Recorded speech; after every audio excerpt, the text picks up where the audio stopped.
পারেন না। ও পর্দার আড়ালের আম্মা জানেরা, বোনেরা, আপনার মতো কত মা কত বোন এখনো আছে এই এলাকার মধ্যে পর্দা করে নামাজ পড়ে নাই। এরে আম্মা জানেরা, আপনারা কেন পারবেন না? আপনার মতো কত মা স্বামীর মাল হেফাজত করে, মোবাইলে সময় নষ্ট করে না। আল্লাহ সন্তান দিছেন, সন্তানটাকে আদর্শওয়ালা বানায় যান, ডাক্তার বানাবেন, কোরআন পড়ায় আদর্শওয়ালা বানায় যান। মা বাবার জন্য কোরআন পড়বে, দোয়া করবে। ও মা, আপনার মতো কত মা যদি পর্দা করে, আপনি কেন পারবেন না?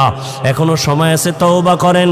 মরিয়ে গেলেও যাবেন আর নামাজ ছাড়বেন না, বেপর্দায় চলবেন না, মোবাইলে সময় নষ্ট করবেন না, সন্তানটাকে আদর্শওয়ালা বানায় যাবেন, ডাক্তার বানাবেন, ইঞ্জিনিয়ার বানাবেন। মা বাবার দোয়া নিয়া, শিক্ষকের দোয়া নিয়া, ওলামায়ে কেরামের পরামর্শ নিয়ে চলবে। ও যুবক বাবারা, এখনো সময় আছে, তওবা করো। জীবনে তো গুনাহ কম করো নাই। মনে চাইছে দাড়ি রাখবা না, কেটে ফেলেছো। মনে চাইছে নামাজ পড়বা না, পড়ো নাই।